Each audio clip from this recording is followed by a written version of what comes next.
got it.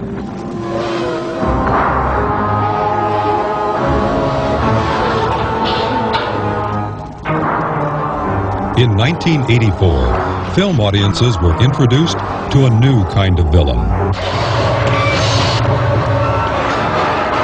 You're terminated.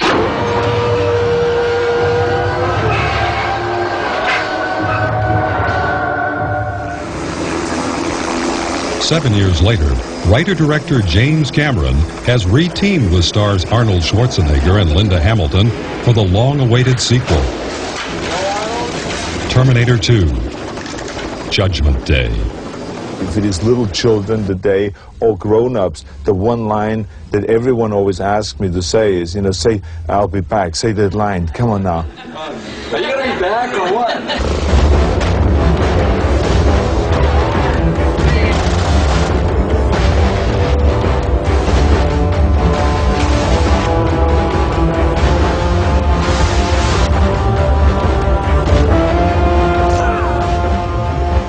I'm a cybernetic organism. Cyberden Systems Model 101.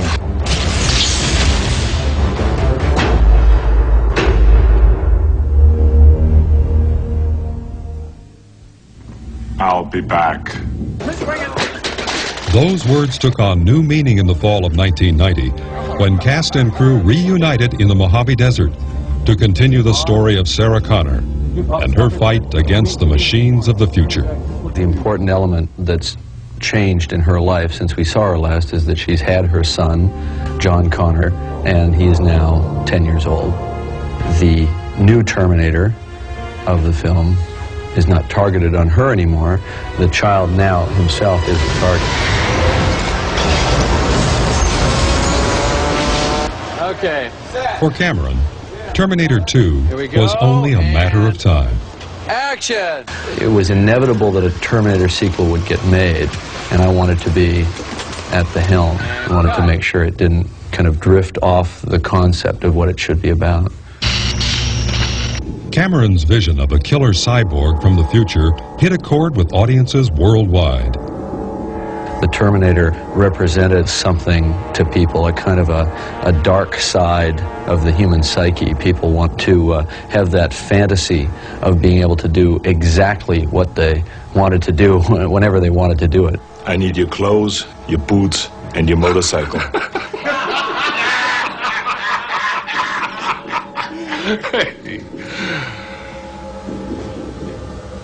You forgot to say please. It took us all, I think, a while to realize that the Terminator had kind of permeated into the culture, and it just kept getting reflected back to me in so many ways. Arnold Schwarzenegger, the Terminator. Arnold was always a very strong force in trying to get the sequel made. I've said to Jim Cameron, I said, you know, we should have an ongoing story because we're dealing here with such an interesting subject. I knew, instinct told me that based on the strength of the first film, that there would be another one. It's just, you're never ready. Several of the original Terminator crew returned for the sequel, including director of photography Adam Greenberg and Terminator effects creator Stan Winston. Sequel must be true to the first film, but yet it must be more than the first film. We have to give them what they got in the first, and we have to give them something new and fresh. And I think that's what we've done in Terminator 2. How can Arnold be starring in the sequel? A Terminator is built in a factory, and there's one after another, and they all look like Arnold. I guess it's just because he's cute. This Terminator, however, isn't just another pretty face. There's more sophistication to the way it will look, and bigger, much bigger things will happen on the screen. Action! Action, Arnold!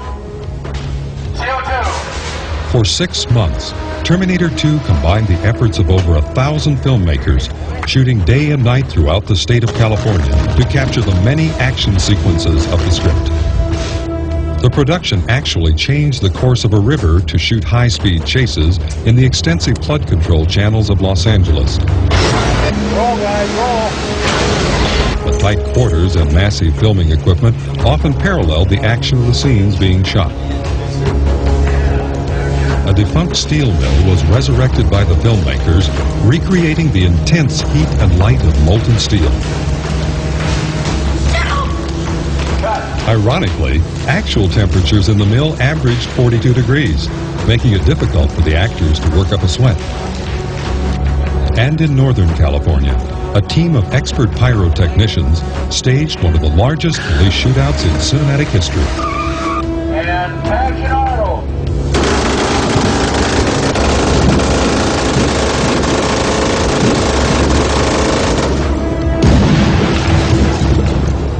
Arnold, tell me that wasn't a rush. Their crowning achievement, however, was blowing up a 4-story office building.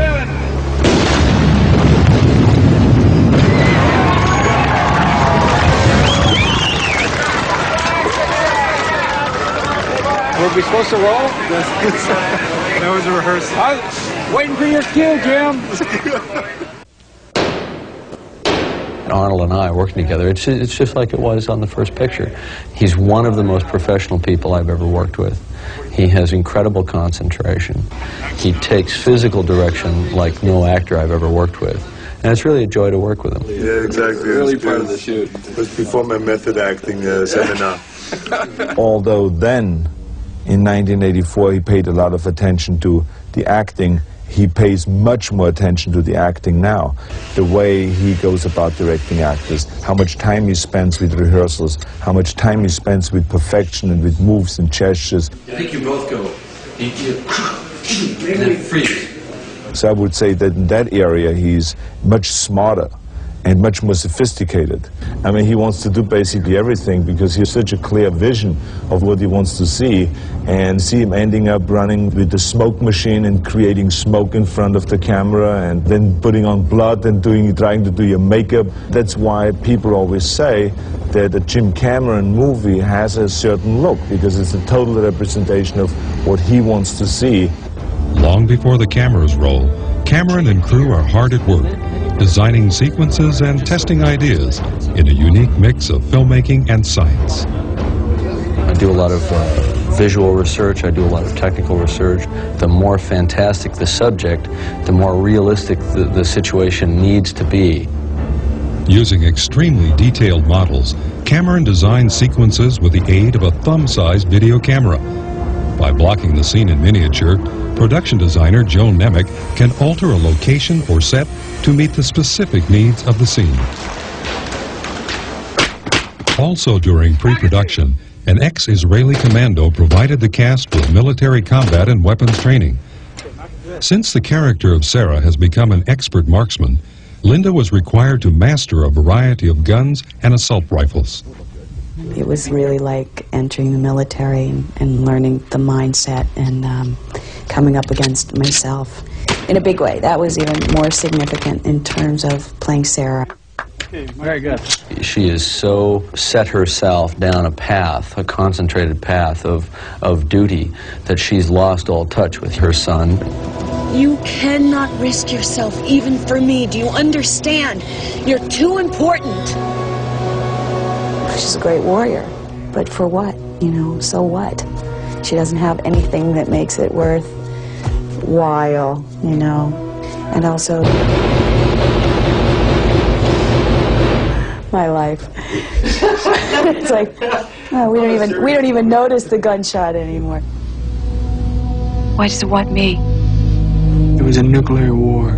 Sarah has lived with the certain knowledge of the destruction of the world on a certain date for so long, and it haunts her dreams and nightmares every night, and it's driven her kind of to the point of madness, really, as it would anybody who really had to confront that knowledge. Because I knew it happened! It happened! We experience the end of the world through Sarah's eyes, a process that called for the strictest sense of realism.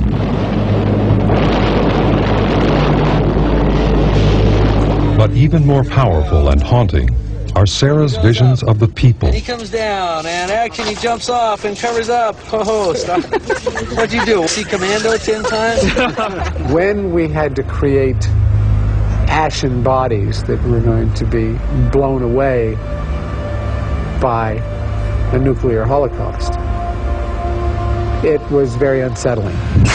And it was the one time when you got a little uncomfortable because it wasn't pleasant to look at while you were shooting it. But it is the important aspect of the film.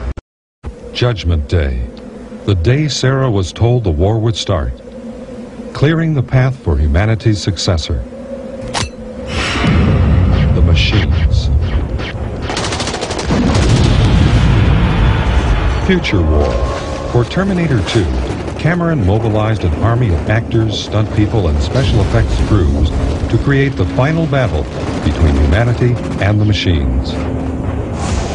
This battle took place on many levels in Terminator 2, as the crew executed one successful vehicle stunt after another. That is a cut. That is a cut. One scene required the Terminator to climb from a speeding pickup onto a heavy tanker, a feat performed by Arnold's stunt double, Peter Kent.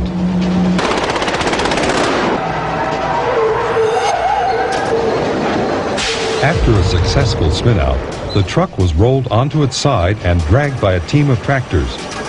Peter rode the sliding tanker like a surfboard.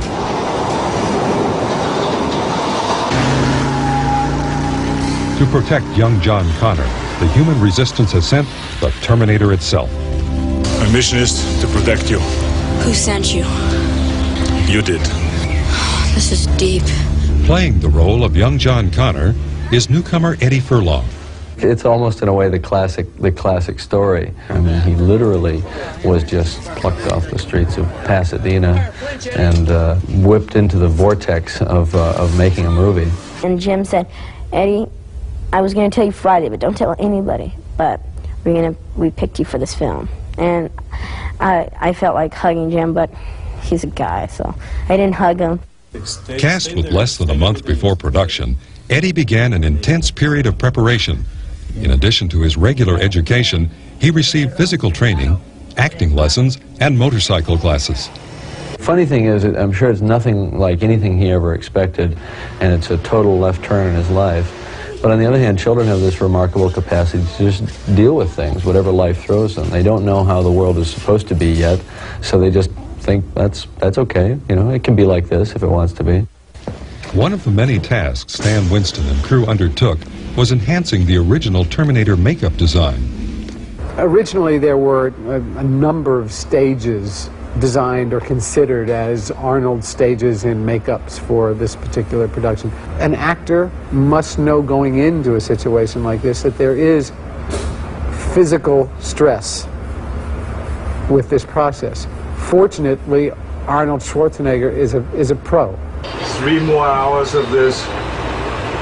I don't know how much longer I can take this. He attacks it as a pro.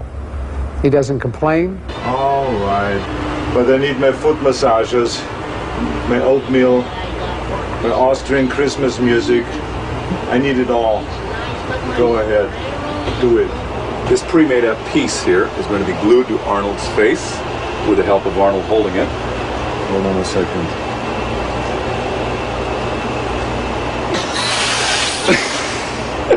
Okay, now. It's the glue we use. It makes these arms pop up and get all swollen. On days when the makeup doesn't turn out 100%, I just sneak by the camera and rub a little Vaseline on the lens, and then everything looks fine. But don't tell the DP that. He gets really upset.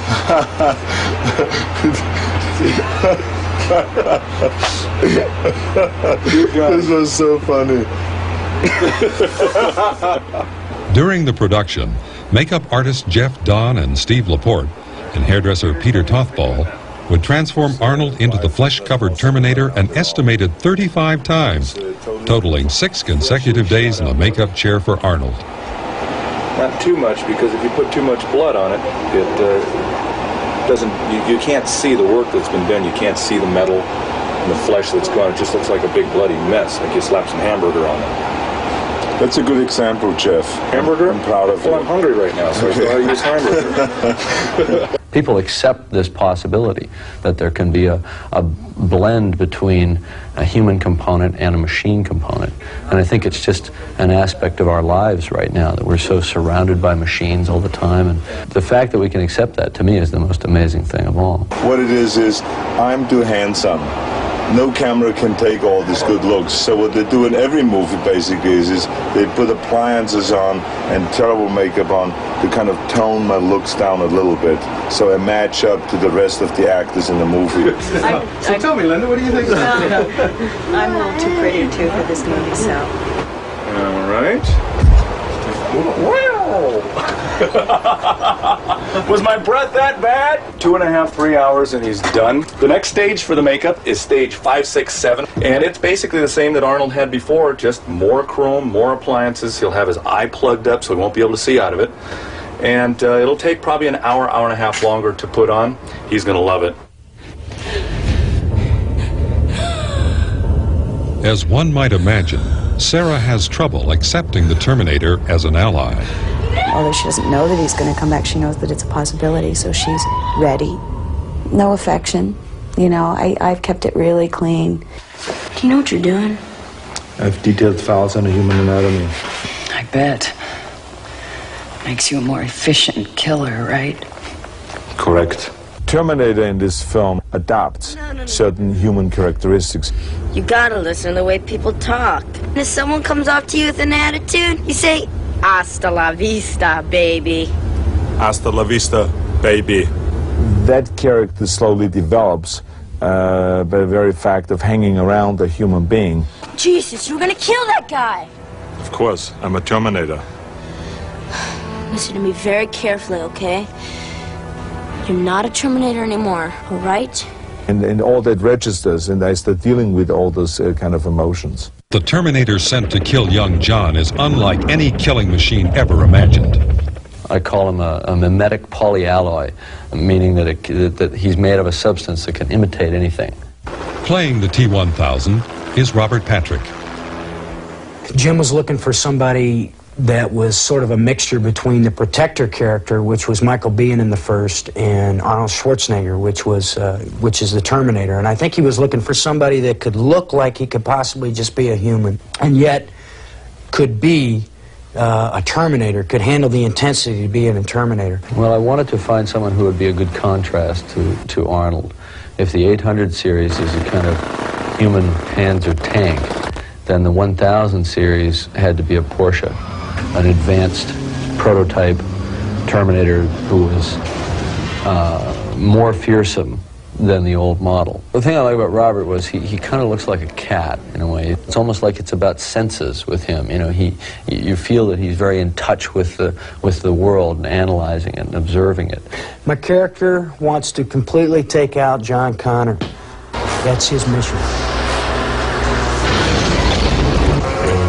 A relentless, tenacious killing machine, and he won't stop.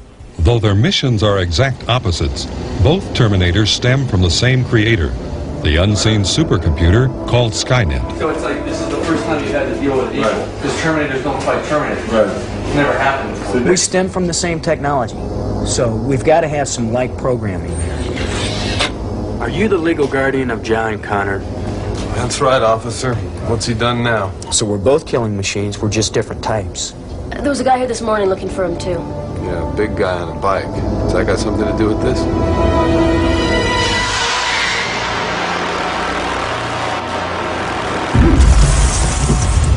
The new Terminator, really, with his new capabilities, is much more threatening.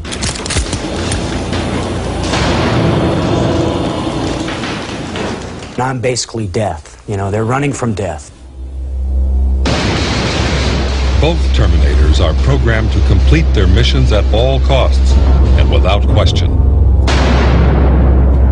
But Sarah has decided to confront her destiny and takes matters into her own hands. I need to know how Skynet gets built. Who's responsible? The man most directly responsible is Miles Bennett Dyson. She decides that the only way to stop the future that she knows is going to happen is to kill the man that builds the chip that starts the war. In a very real way, she becomes the Terminator of the second film, at least at a kind of a psychological level. For cast and crew, Terminator 2 has been more than a reunion. Has been very intense, the work, and you know, a lot of night shooting and a lot of long hours and so on. Did you see that? Did you see that? Oh, he's just a monster. And I'm very honored and happy that I'm able to do the second one. In 1984, Cameron transformed Arnold into one of the screen's most memorable villains. 7 years later, the process is reversing itself. The Terminator is becoming a protector. Ultimately, the film is about the value of human life. No matter how inconsequential you may seem to others or even to yourself, your individual existence may have great value in the future. Grab it, go! Go! They have a job to do, protect her son, and they do it. One of the most amazing aspects of Terminator 2 is that it's taken the art and science of special effects to an entirely new level. Several Academy Award-winning effects companies worked under a strict veil of secrecy for almost a year to create the many and varied effects of Terminator 2. Fantasy II, under the command of Terminator veteran Gene Warren, greatly expanded the future war sequences from the first film. Combining live-action combat sequences with effects photography, artists created the massive battlefield for the war between man and machine.